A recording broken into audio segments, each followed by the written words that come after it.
नमस्कार साथियों, मैं नवीन कुमार स्वागत करता हूं आपके अपने चैनल ट्रिकी टीचर्स में। कैसे हो फ्रेंड्स? आशा करता हूं आप सभी स्वस्थ होंगे। मेरे प्यारे दोस्तों, हम फिजिक्स पढ़ रहे थे और फिजिक्स का चैप्टर था प्रकाश, जो आज कंप्लीट हो जाएगा। इसका बस एक टॉपिक रह गया है, ये कि गोलीय लेंस के लिए चिन्ह परिपाटी। इसका दोस्तों एग्जाम में बहुत यूज होगा, एग्जाम में न्यूमेरिकल आ जाते हैं। और जब तक आपको ये पता नहीं रहेगा कि चिन्ह परिपाटी मतलब कहाँ नेगेटिव कहाँ पॉजिटिव होगा, तो आप न्यूमेरिकल अच्छे तरीके से नहीं कर पाओगे। समझ रहे हो? तो इसका बहुत महत्व है।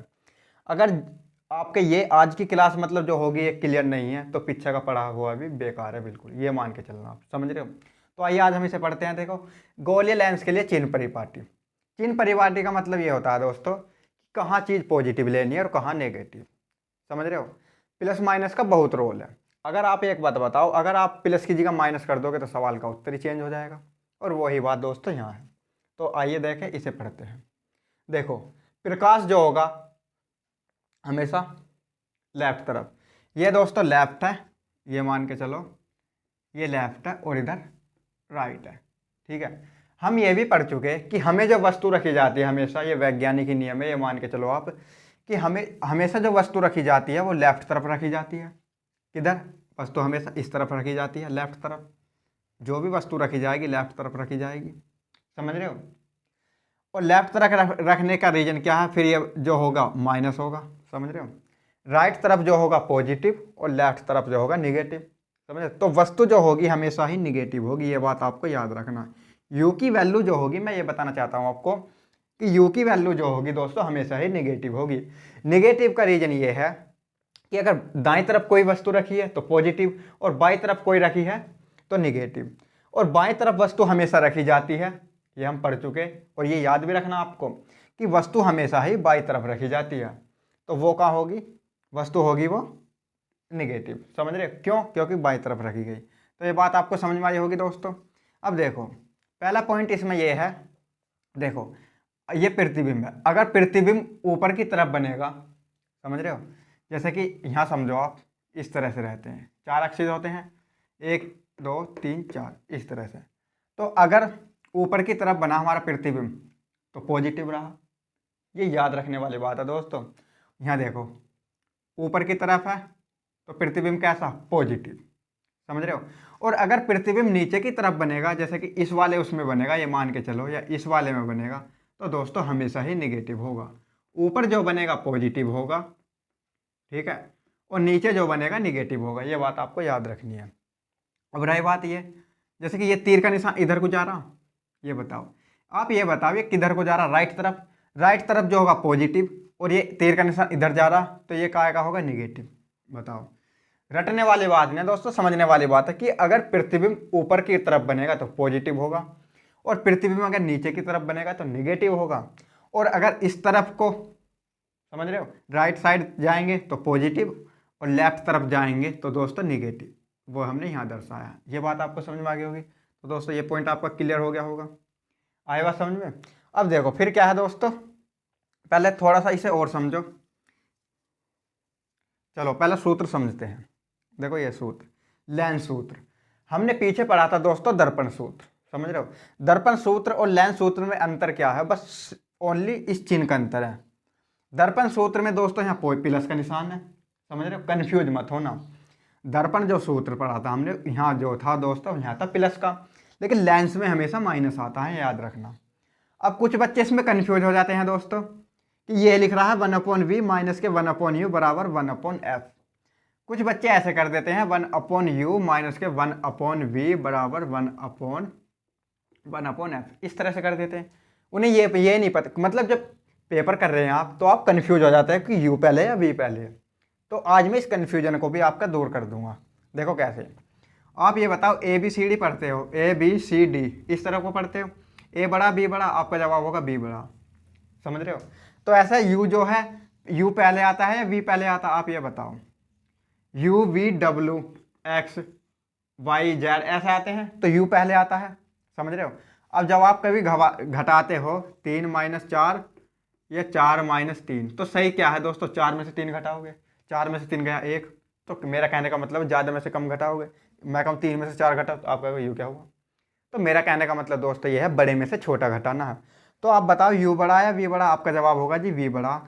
तो v में से छोटा घटता है। कन्फ्यूज दूर हो गया होगा।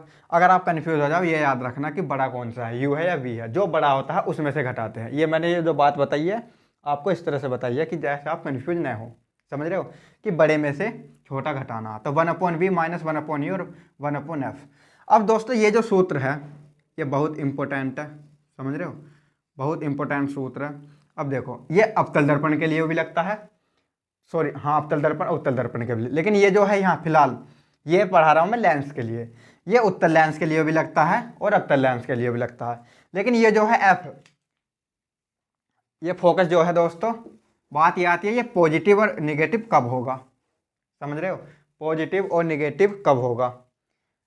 अब एक बात देखो, ये मान के चलो ये क्या है, उत्तल दर्पण, ये मुख्य अक्ष है। प्रकाश इस तरह से आता है और ऐसे निकल के जाता है उत्तल दर्पण में, समझ रहे हो, इस तरह से, और ये इस तरह से होकर जाता है, सही है। तो देखो ये जहाँ ये प्रकाश एक जगह मिलता है उसे कहते हैं फोकस, ठीक है। तो आप ही बताओ ये लेंस है, उत्तल लेंस, ये यहाँ क्यों मिला? मेरा सवाल आपसे क्यों मिला, ये आगे क्यों नहीं गया? क्योंकि जितना मोटा लेंस होगा दोस्तों, उत्तल लेंस मोटा होता है, जितना मोटा लेंस होगा उतना ही प्रकाश दूर न जाकर लेंस के पास ही आएगा, समझ रहे हो। क्योंकि मोटाई की वजह से प्रकाश इसमें को ज़्यादा दूर तक नहीं जा पाया, इसलिए एक बिंदु पर यहीं एकत्रित हो गया। लेकिन बात आती है अवतल लेंस की, ये बीच में से दोस्तों पतला होता है, किनारों पर मोटा, लेकिन जब ये प्रकाश जाता है तो ये इस तरफ को मैंने आपको बताया था ऐसे फैल जाता। ये यहाँ कहीं नहीं मिलेंगे, जैसे ये प्रकाश मिल गया एक जगह आकर, ये कहीं नहीं मिलेंगे। तो हम मानते हैं ये इस तरह से आकर प्रतीत होता है, ये इस तरह से आकर। तो यहाँ एफ क्या है, यहाँ एफ है। अब एक बात बताओ, ये उत्तल लेंस है, उत्तल लेंस का जो फोकस था वो राइट साइड था, समझ रहे हो, उत्तल लेंस का फोकस राइट साइड था, तो इसलिए राइट साइड था, इसलिए ये हो जाएगा पॉजिटिव।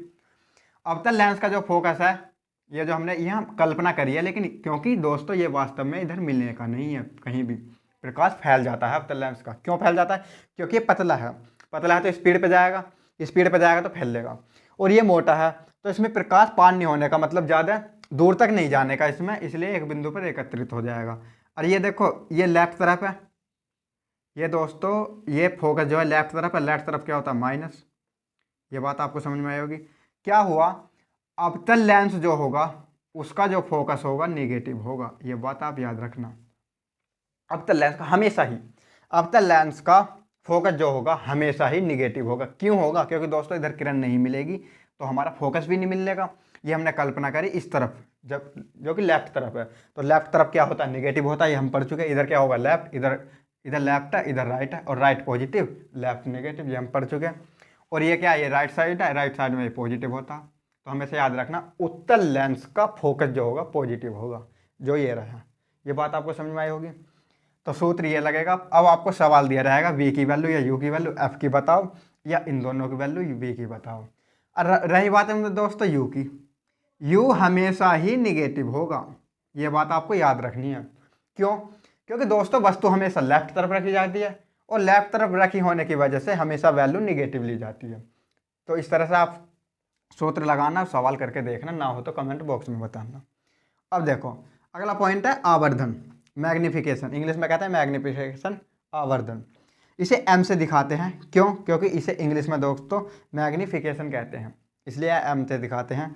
ये क्या है, प्रतिबिंब की ऊंचाई और वस्तु की ऊंचाई का अनुपात जो होगा वो आवर्धन कहलाता है। कि प्रतिबिंब की ऊंचाई कितनी बनी, मतलब 5 मीटर का बनाया, 6 मीटर का, इस तरह से। और वस्तु की ऊंचाई, वस्तु जो रखी है वो कितनी ऊंचाई की है, समझ रहे, जैसे हम वस्तु रखते थे, जैसे यहाँ वस्तु रखी इस तरह से, इसकी कितनी ऊंचाई है, इस तरह से है।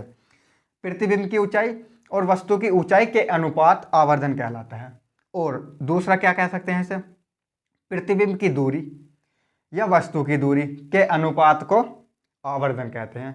अब क्या प्रतिबिंब की दूरी, मतलब जैसे ये लेंस है, प्रतिबिंब इससे कितनी दूरी पर बना, ये डिस्टेंस पता होनी चाहिए, ठीक है। और वस्तु इससे लेंस से कितनी दूरी पर रखी है, ये हमें इस तरह से, वस्तु हमें कितनी दूरी पर, जैसे यहाँ रखी, कितनी दूरी पर रखी है। तो प्रतिबिंब की दूरी कितनी दूरी पर बना लेंस से, और वस्तु की दूरी के अनुपात को आवर्धन कहते हैं। अब बात यह आती है कि सर हमें ये बताओ ये यूज अलग अलग कैसे होंगे। किसी सवाल में दोस्तों आपको दे रहेगा प्रतिबिंब की ऊंचाई और वस्तु की ऊंचाई, तो वहाँ तो ये लगेगा I/V, I/U, समझ रहे हो। और कहीं आपको सवाल में दिया रहेगा प्रतिबिंब की दूरी और वस्तु की दूरी, तो वहाँ ये लगेगा। अब बात ये आती है दोस्तों, हम पढ़ चुके हैं इस दर्पण में भी। दर्पण में और लेंस में अंतर क्या है। दर्पण में दोस्तों इसे में जो है यहाँ माइनस है, लेंस में यहाँ पॉजिटिव है। ये आपको दोस्तों बात याद रखनी है, वरना आप कन्फ्यूज हो जाओगे। जो लेंस का सूत्र है इसमें माइनस है और दर्पण वाले सूत्र में प्लस है। Point clear. और प्रतिबिंब की दूरी और वस्तु की दूरी ये जो है, ये जो दर्पण में है यहाँ माइनस है और लेंस में पॉजिटिव है। अगर आपने ये सवाल करा और लेंस में आया यहाँ माइनस लगा दे तो आपका आंसर गलत होगा, समझ रहे हो, क्योंकि लेंस में जो आवर्धन है वो पॉजिटिव होता है।